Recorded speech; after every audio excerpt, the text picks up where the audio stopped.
কি করছিস? এই যে ডিমটা রান্না করছি। তোমার কারি একদিন খেয়েছিলাম, টেস্ট করেছি। তোমার হাতের ডিমের কারি জাস্ট ওয়াও, তাই না? তা বলে আমি এখনই আসছি, আমি এখন রান্না করতে পারবো না। তুই কি করবো না, আমার অনেক কাজ আছে, আমি কি ওর কাজ তারপর তুই বলতে চাইছিস কি আমি ডিমের কারি রান্না করবো? সত্যি খুবই টেস্ট তোমার হাতের রান্না। দেখ তো বের কার মধ্যে আবার ক্যামেরা করছিস? আর তুমি কে ক্যামেরা করতে বলেছি? থাক থাক, ঠিক আছে গাইস। আমার ছোট ভাইয়ের বউ যখন বলছে আমরা ডিমের কারি নাকি খেতে খুবই স্বাদ, দেখি আজকে কেমন করতে পারি।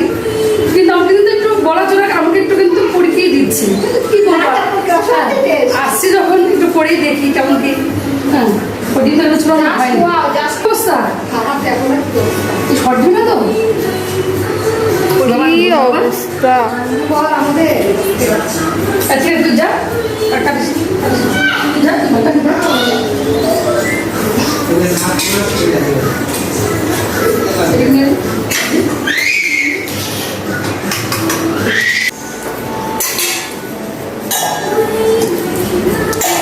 আমার আজকে ইচ্ছে ছিল না, কিন্তু ভাবলাম যাই ঘুরে আসি, অনেকদিন ধরে আসি না, তা আসলাম।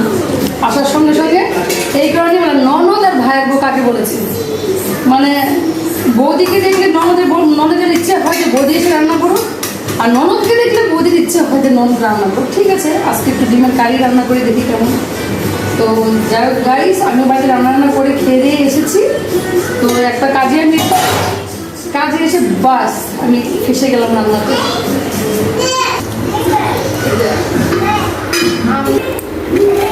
গাইস, ডিম চুলা হয়ে গেছে। এখন আমি ওর মধ্যে একটু হলুদ আর নুন দিয়ে একটু মেখে নিব।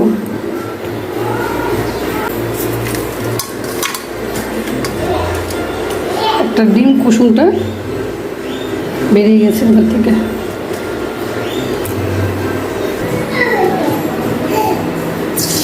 প্রথমে আমি ডিম আর আলুটা একটু ভেজে নিচ্ছি।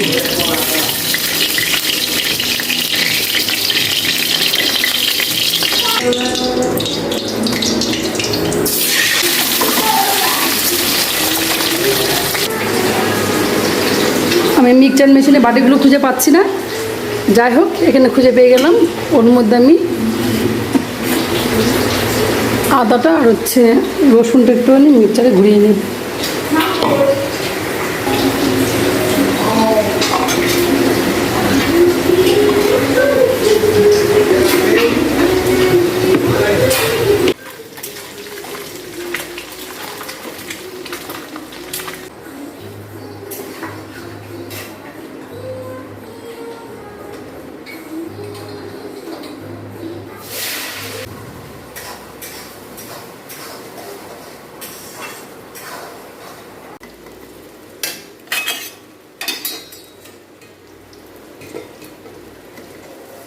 গাইস, আমি এক হাতে ক্যামেরা করছি আর এক হাতে হচ্ছে আলুগুলো উঠাচ্ছি কড়াই থেকে।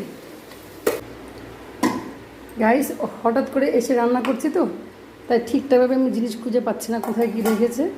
তো যাই হোক পেয়ে গেলাম। কড়াইতে আর একটু তেল দিয়ে দিচ্ছি, কারণ ডিমের যত কারি করব, কারি করলে একটু তেল বেশিই লাগে। আমি এখন এক এক করে সব মশলাপাতি ওর মধ্যে আমি দিচ্ছি। শুকনো লঙ্কা দিচ্ছি, একটু জিরে দিচ্ছি,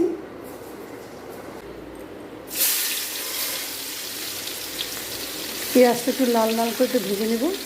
তারপর হচ্ছে লঙ্কার গুঁড়ো, জিরের গুঁড়ো, আদার গুঁড়ো, ওগুলো আমি জানি না। যেহেতু আমার ছোটো ভাইয়ের বউ বলেছে আমার হাতের নাকি ডিমের কারি খেতে খুব টেস্ট, আর আজকে কেমন হবে সেটা আমি জানি না। সেদিনও তো ভালো হয়েছিল, তাই বলেছে যে খেতে খুব টেস্ট। তো গাইস, আজকে রান্না করছে আজকের মতন করে। আদা বাটা দিয়ে দিলাম, একটু জিরার গুঁড়ো দিয়ে দিলাম, আদা বাটা, আর দিলাম হচ্ছে লঙ্কা বাটা, কয়েকটা কাঁচা লঙ্কা ছিঁড়ে দিতে হবে, কারণ কাঁচা লঙ্কার স্বাদ কিন্তু একটু আলাদা হয়, ফ্লেভারটা একটু অন্যরকম আসে। একটু জল দিয়ে মশলাটা ভাজিয়ে নিচ্ছি, একটু নুন দিচ্ছি আর একটু হলুদ। ভালো করে কষিয়ে তারপর আলুটা দিব। আলুটা কষানো হওয়ার পর হালকা একটু ঝোল দিব। ঝোল দেওয়ার পর তারপর ডিমটাকে আমি নেড়ে চেড়ে নামিয়ে দেবো। কাঁচা লঙ্কাটা দিয়ে দিচ্ছি, কারণ কাঁচা লঙ্কা একটা আলাদা একটা স্বাদ হয়, আলাদা একটা স্মেল বেরোয়, খুব ভালো লাগে সেই কাঁচা লঙ্কার স্মেলটা। তো আমি আমার মতনই রান্না করছি, জানি না খেতে কেমন হবে। ডিমটা ঢেলে নেড়ে চেড়ে একটু গরম মশলা দিয়ে আমি নামিয়ে নিই। গাইস, আমার ডিমের কারি রান্না করা কমপ্লিট। আমি কেমন করে রেডেছি সবটাই তোমাদেরকে আমি দেখিয়েছি। গাইস, যদি আমার ভিডিওটা ভালো লেগে থাকে অবশ্যই লাইক কমেন্ট শেয়ার করবে, সেই সঙ্গে জানাবে আমার ডিমের কারিটা রান্নাটা কেমন হয়েছে। তারপর তো আমার ভাইয়ের বউকে খেতে দিব, তারপর ও বলবে খেতে কেমন হয়েছে। সেটা হয়তো আমি তোমাদের সামনে দেখাতে পারবো না, কারণ আমি একটু পরে চলে যাচ্ছি। তো আমি এইটুকু তোমাদের সামনে আমি তুলে ধরছি। গাইস, এখানে রাখছি। যদি সময় পাই বা থেকে যাই তবে হয়তো খাওয়াটা আমি দেখাতে পারবো, কিন্তু সত্যি খুব সুন্দর হয়েছে। এখন একটু গরম মশলা দিয়ে আমি নামিয়ে দেবো। গাইস, আমার তো রান্না কমপ্লিট হয়ে গেছে। তো রান্নাটা আমি কেমন করেছি সেটা তো আমি নিজে বললে হবে না। তাই যে বলেছে যে দিদি তোমার হাতে ডিম কারি খেতে খুব ভালো লাগে, তুমি তো খাইয়ে দেখাও, রান্না করে দেখো। তো আমি রান্না করেছি, এখন তাকে আমি খেতে দিব। দেখো, আমি ডিমের কারি বাড়া হয়ে গেছে। ডিমের কারিটা আমার রেডি করা হয়ে গেছে। আমি থালায় ভাত বাড়বো। আজকে দিয়ে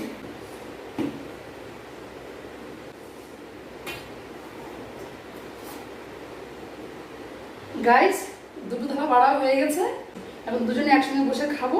খেয়ে ও বলবে যে খেতে কেমন হয়েছে। চলো।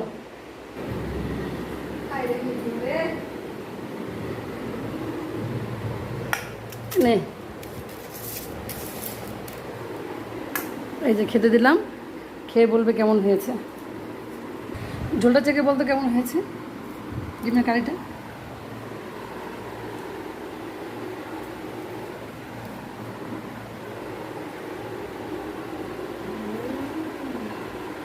খেতে ভালো হয়েছে? সত্যি মন থেকে বলছিস তো? হঠাৎ এসে রান্না করলাম। তো ভিডিওটা কেমন হয়েছে প্লিজ সেটা একটু কমেন্ট করে জানাবে। এখানে রাখছি, সবাই ভালো থেকো, টাটা।